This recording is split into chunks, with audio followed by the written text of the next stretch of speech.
Since the beginning of the legislative session, addressing the state's housing crisis has continued to be a major focus of both the governor and legislature.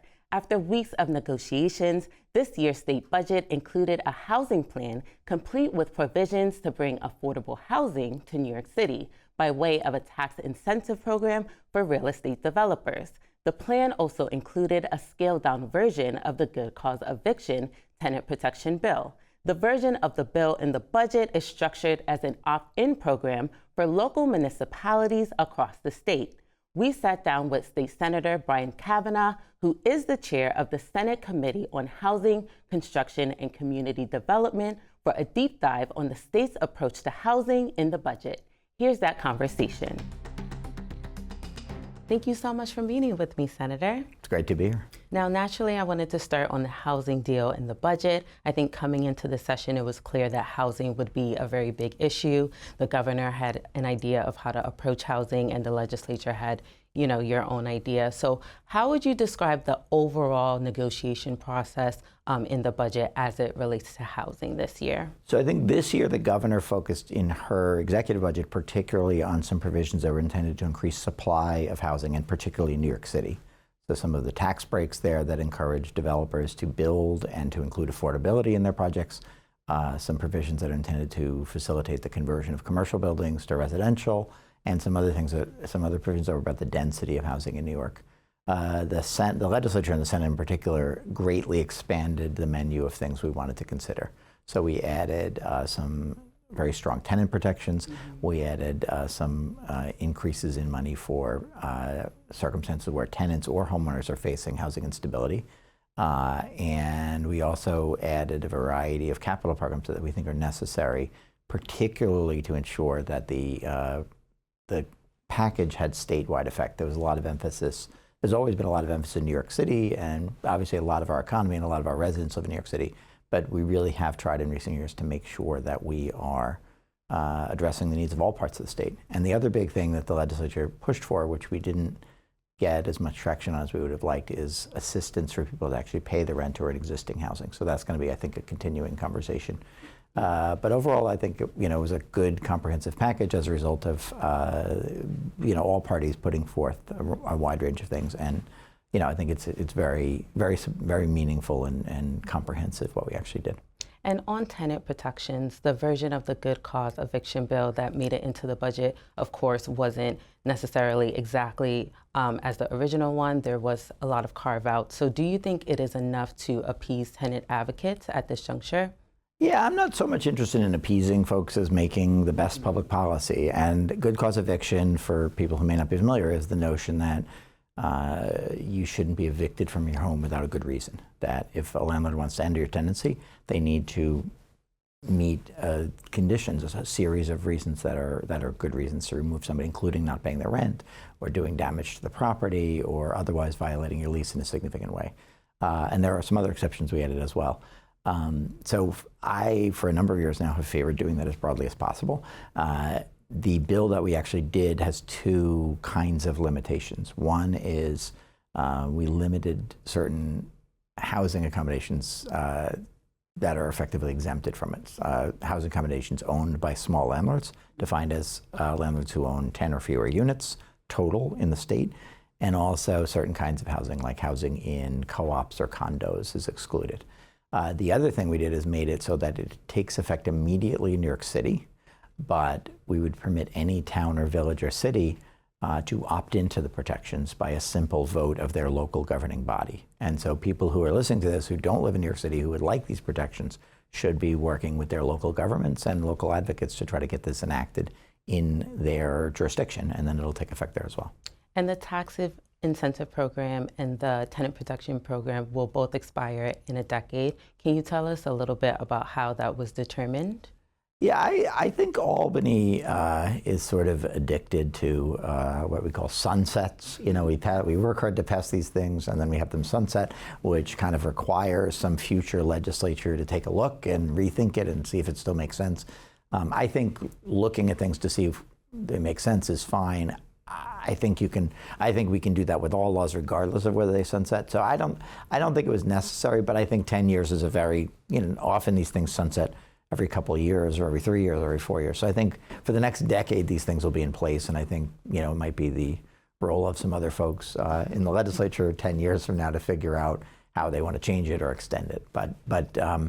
And there was a sense that some people wanted tenant protections and some people wanted tax breaks for, for housing developers. So having them expire at the same time means that, 10 years from now, there'll be incentives for advocates of each of those things to come to the table and negotiate something new.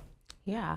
And I'm curious, where do you see the housing conversation being in 10 years? I know you said, it'll be the job of the legislature at that time to kind of figure out how they want to approach things. But do you have any idea of what will be at the forefront? I would say that we need to work very hard to address what is really a crisis at this point in our state. We have a crisis of lack of affordability, crisis of homelessness and excessive evictions, and a crisis of lack of supply for housing. So, the governor's made this point a lot. We are adding jobs to our economy pretty successfully, but not adding enough housing to keep up with the people who want to live here and work here.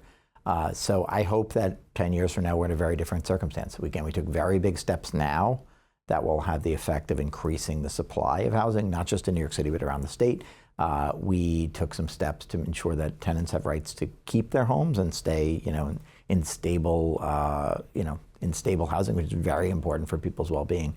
But we do need to we're going to need to continue to work to find ways to ensure that we're producing enough housing and that we're subsidizing and maintaining what we've got. So that's going to be an ongoing conversation. I do hope we've taken some very big steps in the last few years. I hope that over time we'll see the benefits of those things, and that 10 years from now people won't think that New York State is in a housing crisis.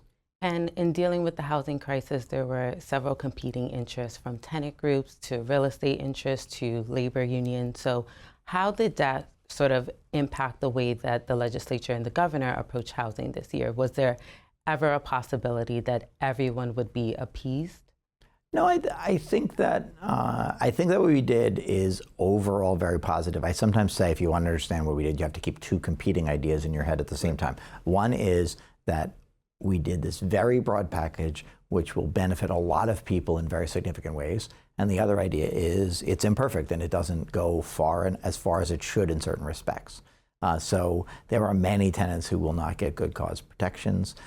There are certainly additional incentives that are going to be necessary to ensure that we build housing. So we're not done, but we took very big steps forward. And I think most parties who were in the negotiation acknowledged that there was a lot of hard work done to make sure everybody's interests were properly considered and are at least somewhat reflective in the deal we did.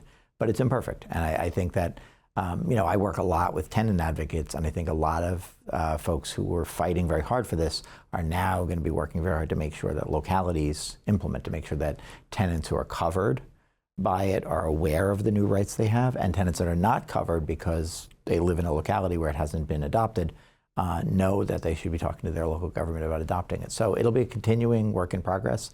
I was disappointed by several aspects of this, but at the same time, I think we took very big positive steps forward. So, I'm pleased about that. What were the aspects that you were disappointed in?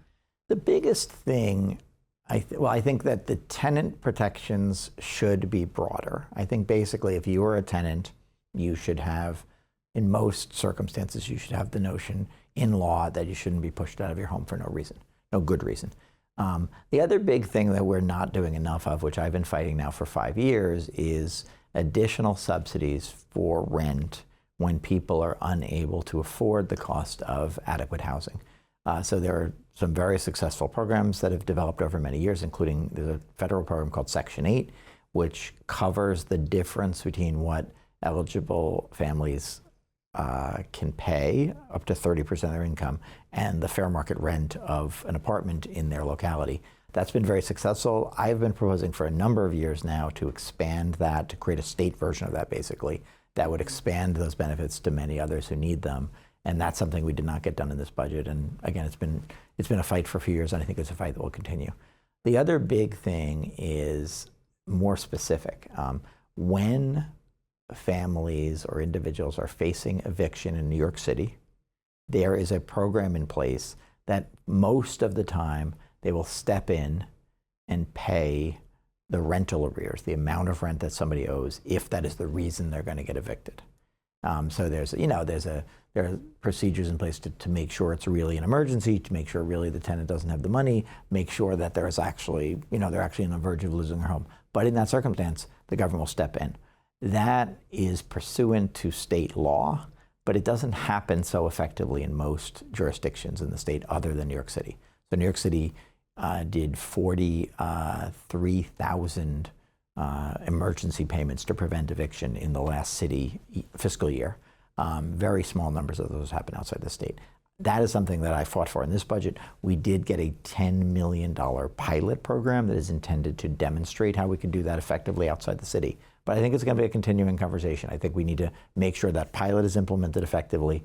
But really, if somebody is facing eviction and it costs, maybe they owe a few $1,000s in rent, it's more humane, it's more sensible, and sometimes it's more cost effective to just pay that rent and allow the person to continue to stay in their home.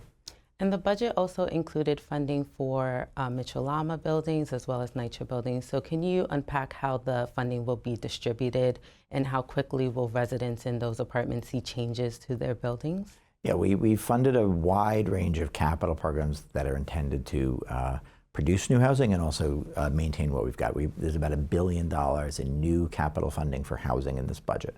And yes, a significant portion of that is for public housing in the New York City Housing Authority and also public housing authorities across the state, and also housing that was built under the Mitchell-Lama program, which is a state program that built affordable co-ops and rentals many years ago.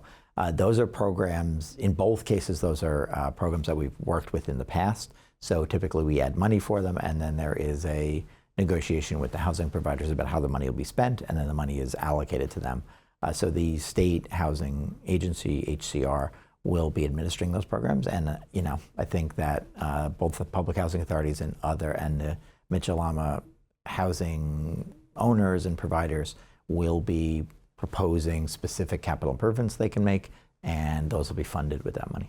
And now that the budget has officially been passed, what are some of the other housing initiatives that you're hoping to focus on through the rest of the legislative session, especially as we head to elections this year? So we did a very wide range of things already. We had been talking about doing, we did legislation around deed theft both last year and this year to make it illegal, make it a crime when someone tricks somebody into turning the deed to their home over to somebody else. We added protections already for when insurance companies are discriminating against affordable housing. Again, I mentioned we did a wide range of capital programs. So we've done most of what we started this year to do, but we have a bunch of things that are necessary to pass before the end of the year that will allow existing programs to continue effectively. Those sunsets and extenders we were talking about. There's been a longstanding effort to regulate short-term rentals, the sort of Airbnbs and their competitors around the state that my colleague Senator Hinchy has been working on. We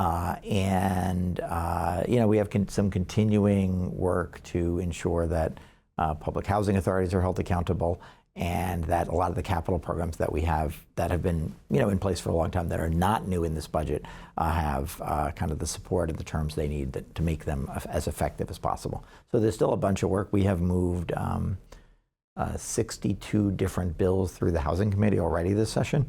I expect that there's another meeting this coming week, and I expect there'll be a bunch more. So we're not done with our work, but in housing, we've certainly achieved a lot this session. And so, my colleagues will be probably taking a step back after the session and thinking about what the next session holds, what the sort of next big agenda items will be. And I've mentioned some of them, ensuring that there's rental assistance available in key, in critical circumstances. But, we'll have a new year and a new agenda coming for next session. Absolutely. Well, certainly a lot to look forward to, and we'll have to have you back on the show to continue this ongoing conversation. But thank you so much for taking the time to connect with us today. It's been a great pleasure to talk with you all about this. Thank you. Thank you. And we were speaking with State Senator Brian Kavanagh, Chair of the Senate Committee on Housing, Construction, and Community Development. And for more information on the state's approach to the housing crisis, you can visit our website. That's at nynow.org.